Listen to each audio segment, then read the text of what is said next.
You're watching The End Zone, sponsored by Brahms.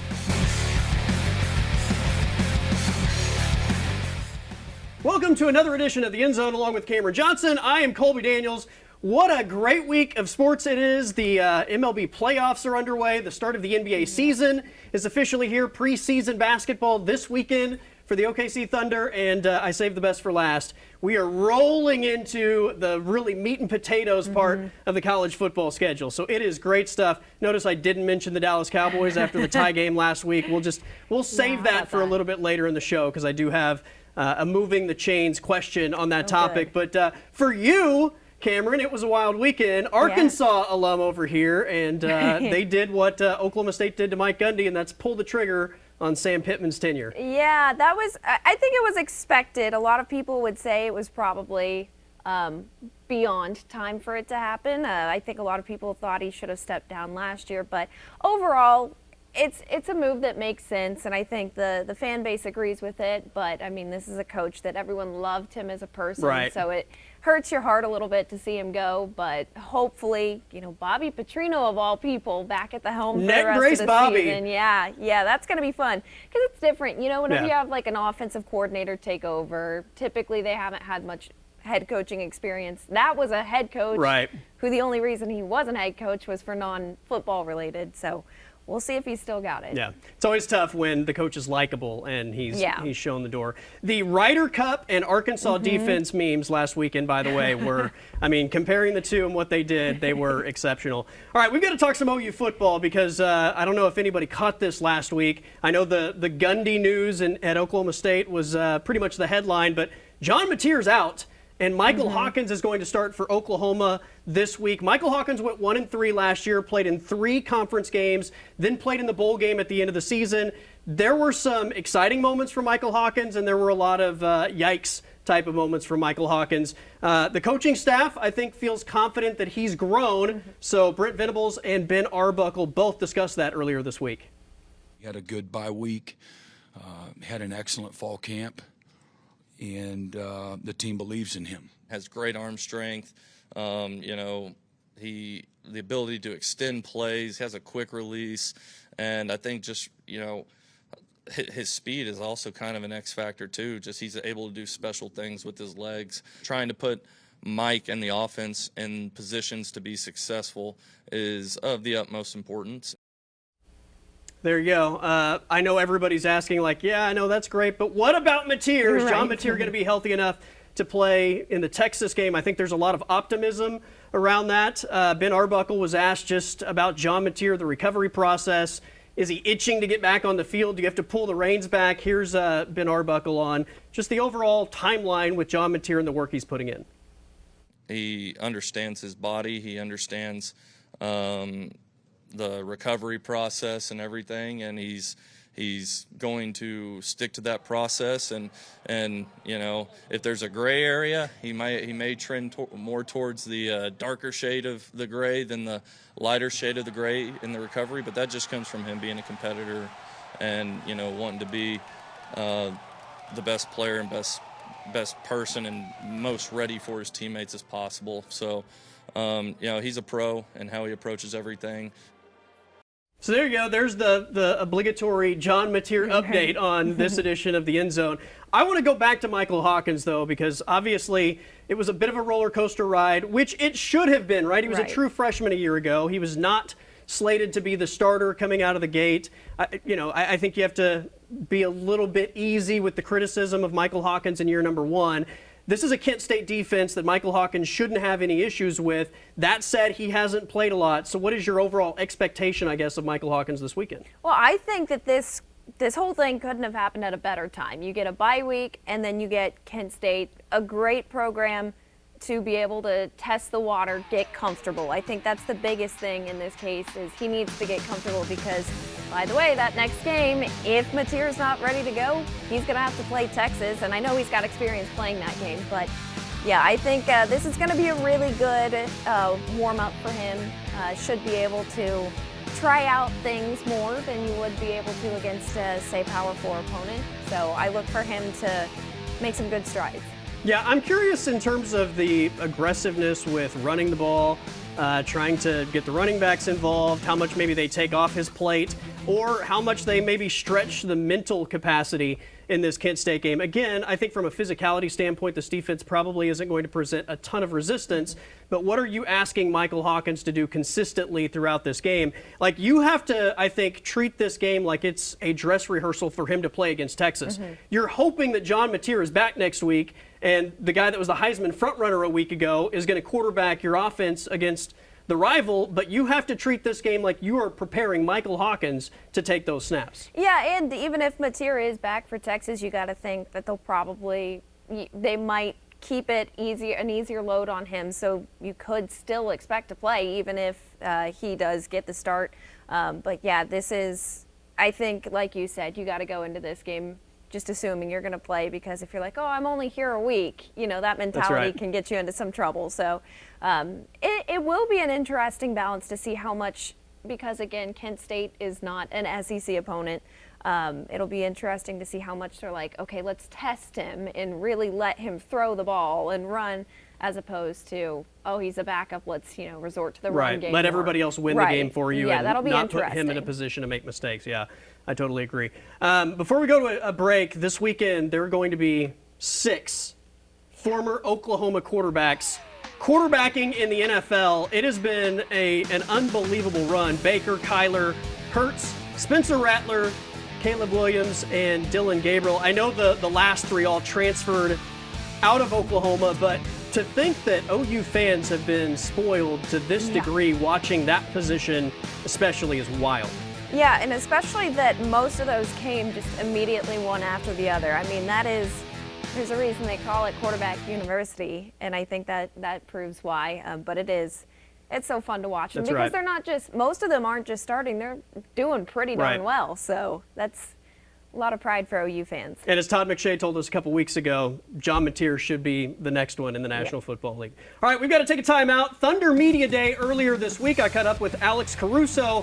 We'll talk to the Thunder superstar on the other side here on the End Zone. All right, welcome back. Earlier this week, the Thunder held Media Day as they get ready to defend the NBA Championship preseason game number 1 coming up on Sunday. I caught up with one of the superstars for this Thunder team on Monday. I'm joined by 2-time champion Alex Caruso as Oklahoma City gets ready to defend the World Championship. What's the offseason been like? Yeah, it's been quick. I filled a lot of stuff on the calendar that we couldn't get around. I got married this summer, played in a golf tournament, did a bunch of other stuff. So it's been fun. It's been kind of, I think, just enough time to kind of wipe the memory and get ready to go again. I know you didn't have the parade when you won with LA. This parade obviously was insane, but other than the parade, like, how has the celebration and transition into a new season mirrored or not mirrored? Yeah, first experience. It's funny because like I go home in the off season and I do a pretty good job of like blending in and kind of fading out of the public eye, and then within the first day of coming back, I drove through Sonic and got a drink with my wife and went to Golf Galaxy and pick up some stuff. And I forgot how much attention it is. It's here in Oklahoma City, and people are stopping me at Sonic and at Golf Galaxy, and they're just so excited to be able to celebrate this with us, because we obviously go off to different places and they stay here during the summer. So it was a nice reminder of how much the community cares and how much it meant to them to be able to celebrate that. So were you more nervous waking up the morning of Game 7 or waking up the day you were going to get married? Honestly, Game 7, I knew it was going to happen on the wedding day. That's the easy one. She's going to say yes. I'm going to say yes. We're going to have a great time. Game 7, is kind of up in the air. You never know what's going to happen. But luckily, both of them were successful and came out on top. You had to kind of walk the younger guys through the whole championship celebration. What, from a leadership standpoint, have you kind of relayed to everyone about regrouping, resetting, and kind of, going into this season fresh without, carrying over the we won it all type mentality? Yeah, I mean, I think just having the awareness that, you have to go out and do it again. You're only good. It's a common phrase in the NBA. It's like you're only as good as your last game. And after opening night, that's going to be our last game. And then from there, we're going to have to play 82 more. So luckily, I think the organization, Mark, Sam, they do a good job of spearheading that and just telling us that, like, obviously you have to go out and earn everything. There's nothing in the NBA that's given to you, which is, why you haven't seen repeat champions in a while. So I think we'll do a great job of, kind of just attacking the new season and be ready to try and go after it again. One of my coworkers and friends was pregnant during the championship run. She said if the Thunder win the title, she's going to name the kid Caruso. So they gave it the middle name Caruso. Did they really? They did. They did. Wow. She had the baby about a month ago. So I got to get like some advice that you give the kid because it's now carrying the name. Well, if it's the name Caruso, it's got some Italian roots. So pasta and bread early. Get it exposed to some good Italian food. There we go. Alex Caruso joining us on this edition of the End Zone. I mean, that's great advice from a two-time NBA champion, Alex Caruso, and who doesn't love to carb load, right? I mean, Sign me up for some pasta and bread. All right, last week we gave you 10 seconds of MAC football. Oklahoma, by the way, is playing a team out of the MAC this week. Our own Adam King, MAC correspondent, did such a bang-up job. We're giving him 10 more seconds of MAC football this week. OU fans got to be careful, guys. There's precedent of MAC schools beating the number 5 team in the country all the way back in 2016. NIU beat then-ranked number 5 Notre Dame. And that was 10 seconds of MAC football here on the End Zone. We'll take a timeout. Moving the Chains coming up next.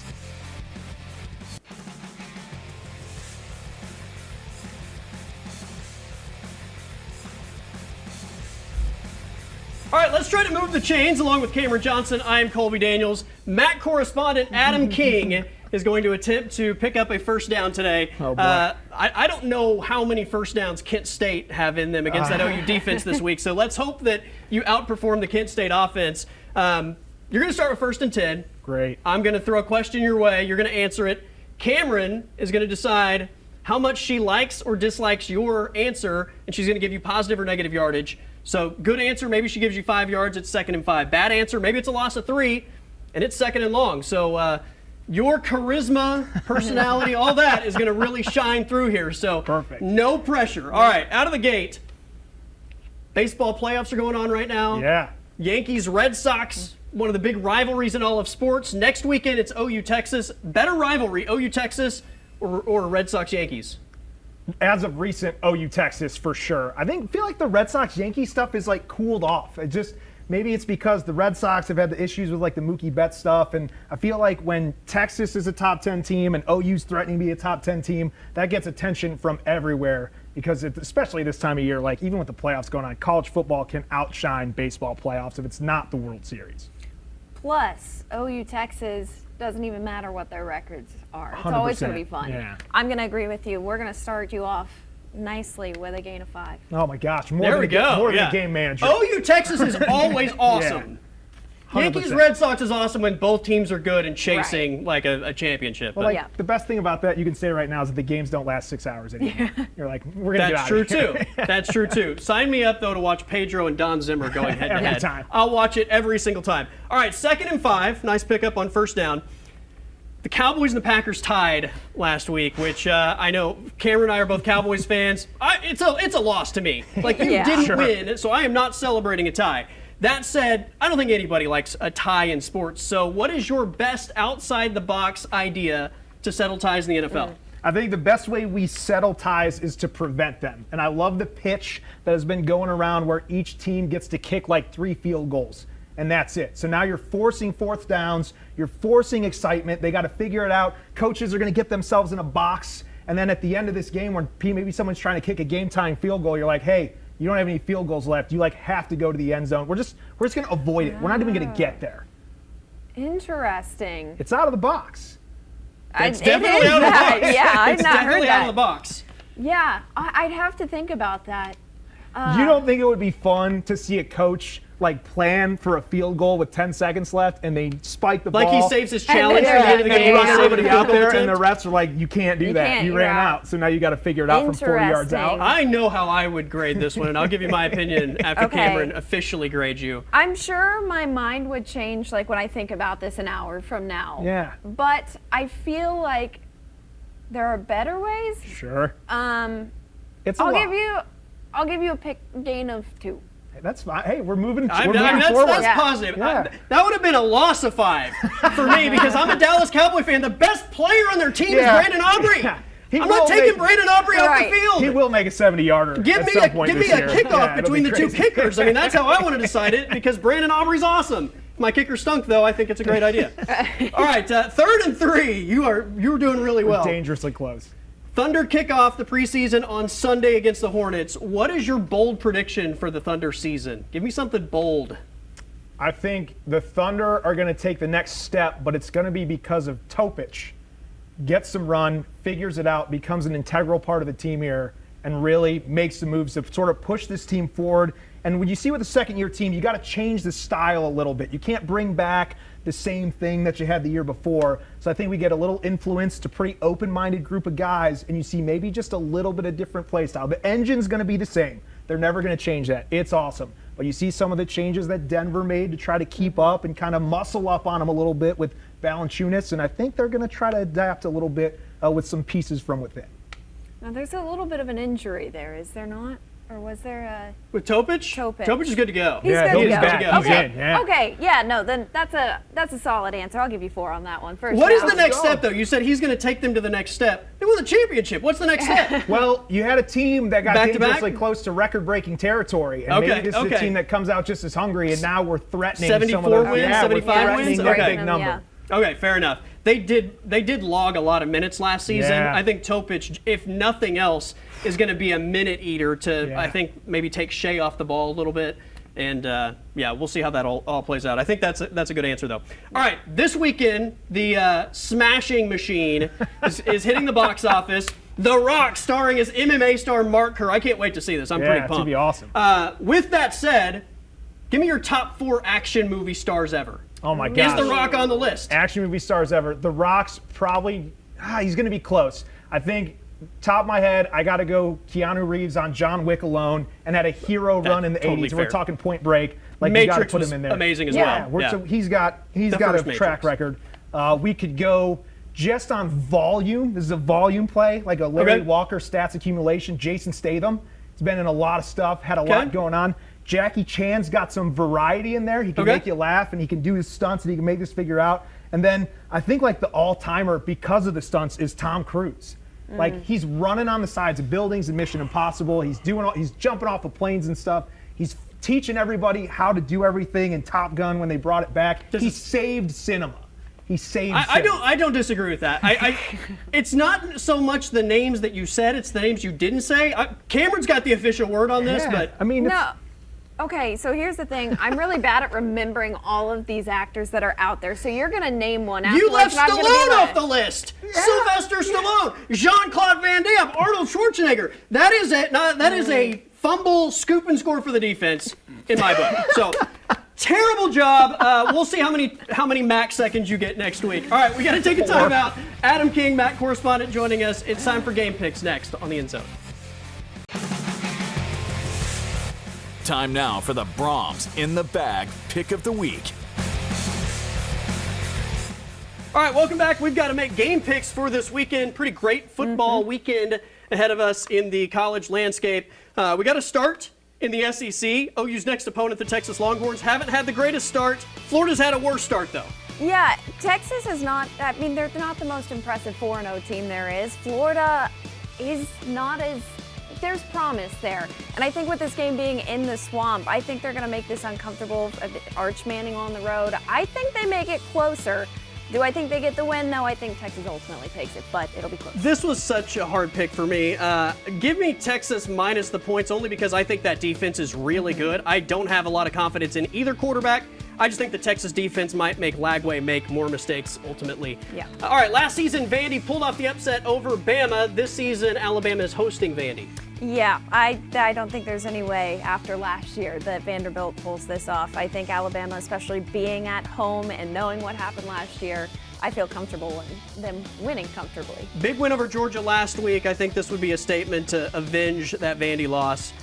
So give me Alabama. All right, game number 3, Miami, FSU, rivalry matchup. Yeah, this is another one I think will be close, but ultimately I think Miami's just a really good team, better overall.